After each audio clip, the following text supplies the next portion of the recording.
Bonjour, bienvenue au ministère de l'Éducation nationale, de l'enseignement supérieur et de la recherche pour cette remise du prix Goncourt lycéen.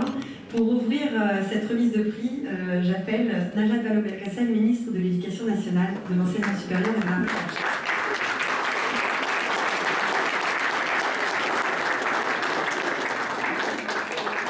Merci, bonsoir à toutes et à tous, c'est vraiment bienvenue, c'est un bonheur de vous voir en si grand nombre, en même temps c'est un moment si important. Madame la membre de l'Académie Goncourt, monsieur le membre de l'Académie Goncourt, monsieur le président de la FNAC, cher Alexandre Bompard, mesdames et messieurs les écrivains, je sais que vous êtes là en nombre, mesdames et messieurs les enseignants, mesdames et messieurs les membres du jury, chers élèves et chers amis.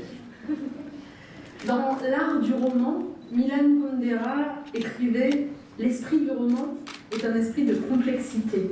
Chaque roman dit au lecteur « Les choses sont plus compliquées que tu ne le penses ». Ça ferait un beau sujet de dissertation. Mais pour tout de suite aux rumeurs infondées, ça ne sera pas le sujet du bac de français, je préfère vous dire. Si j'évoque Kundera en introduction, c'est en réalité parce que c'est l'occasion pour moi de rappeler l'importance du moment qui nous rassemble aujourd'hui. C'est à cette complexité qu'appelle et qu'invite le prix Goncourt des lycéens. Et c'est elle qui s'exprime à travers les différents romans que vous avez retenus, chers élèves, pour être les finalistes de ce prix. Chacun, à sa façon, à travers sa fiction, façonne un certain rapport au monde. Ces œuvres se confrontent toutes à la complexité de notre époque. Elles se confrontent au réel, de plus ou moins près, de façon plus ou moins explicite. Elles articulent souvent la petite histoire et la grande, et l'écho des conflits résonne dans l'intimité. Ces œuvres nous dépeignent les doutes et en même temps les espoirs que nous pouvons nourrir au cœur d'une période troublée. Et tout cela à travers l'écriture et la lecture.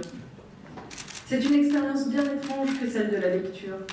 Ouvrir un livre, parcourir des pages, ça n'a l'air de rien comme ça. Et pourtant, voilà que se déploie dans notre imaginaire un monde qui est à la fois celui de l'auteur et celui du lecteur.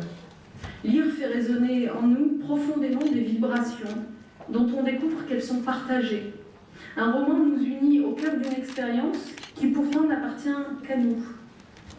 Et ça n'est donc pas le moindre des mystères de la lecture, activité individuelle, que d'être capable en même temps de nous rassembler. Et ce prix Goncourt des lycéens donne vie de façon particulièrement remarquable à la communauté qui arrive à se tisser par un même amour pour la littérature, pour les mots et pour ce qu'ils nous disent du monde. Alors je veux, en préambule à mon propos, remercier chaleureusement les enseignants de français, les professeurs documentalistes aussi, je le sais, qui ont accompagné les élèves au fil de cette aventure, qui les ont guidés et soutenus tout au long du chemin. Et j'en profite pour saluer l'engagement quotidien qui est celui de nos professeurs de lettres, de nos professeurs des écoles, bien sûr, qui contribuent jour après jour, année après année, à donner aux élèves l'indispensable maîtrise du français. Et je remercie aussi l'association Bruit de Lire, qui organise des rencontres partout sur le territoire avec l'aide du réseau Canopé. Puisque j'en suis au remerciement, comment oublier, dans cette transmission du flambeau de la passion littéraire, la FNAC et son président, cher Alexandre Bompard. La FNAC qui a été la co-créatrice de ce prix Goncourt des lycéens et qui lui donne un retentissement tellement mérité. Vous nous aidez qui plus est pour la distribution des ouvrages dans chacune des classes.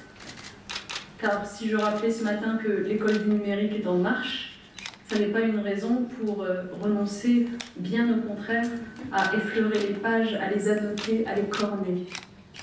Je veux enfin, dans la liste des remerciements, avoir un mot pour l'Académie Goncourt, qui donne à nos lycéens la possibilité de vivre cette expérience absolument unique, être juré d'un prix Goncourt. C'est vrai que c'est une expérience extraordinaire, nous vous l'envions. Celle de faire partie d'un jury de prix littéraires et de découvrir que la lecture se prolonge par des débats, parfois vifs, autour de ses œuvres.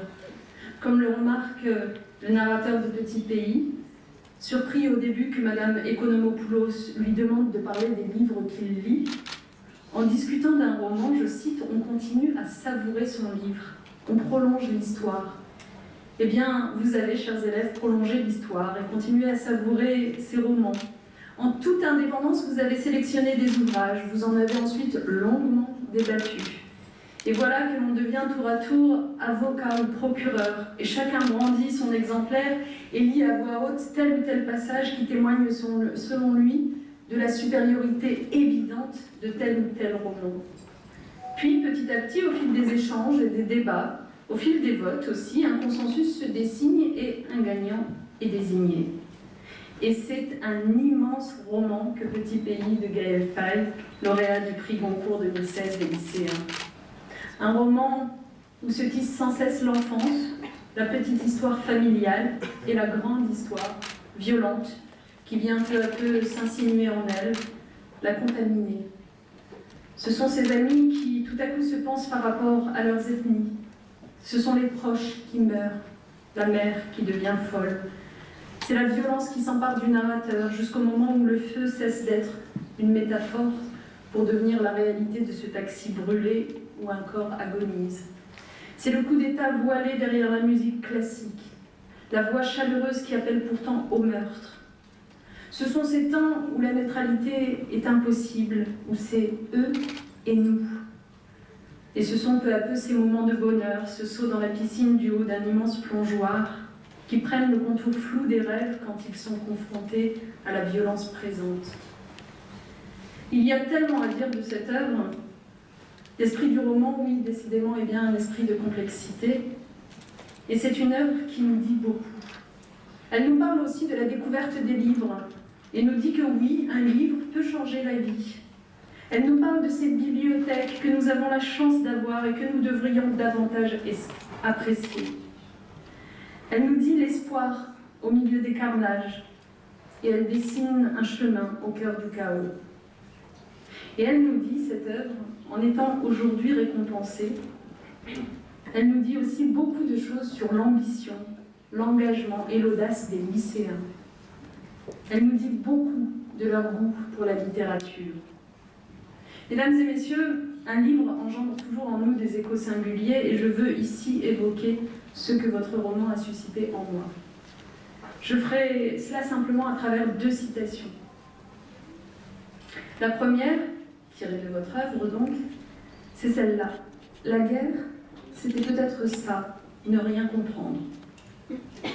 La seconde, un peu plus longue, pardonnez-moi pour les coupes, j'ai beau chercher, je ne me souviens pas du moment où on s'est mis à penser différemment, à considérer que dorénavant il y aurait nous d'un côté et de l'autre des ennemis.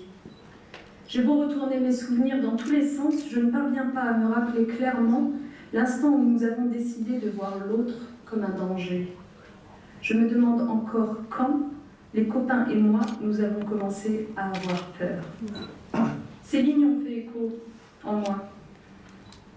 Elles ont notamment résonné avec une mission d'étude et de recherche sur l'enseignement en France des crimes de masse et des génocides que j'ai voulu installer récemment et confier à l'historien Vincent Duclerc. Il y a là une résonance qui dit l'urgence d'affronter les violences passées par la pensée comme par la lecture, par la recherche comme par l'art, pour ne pas s'aveugler sur les enjeux du présent.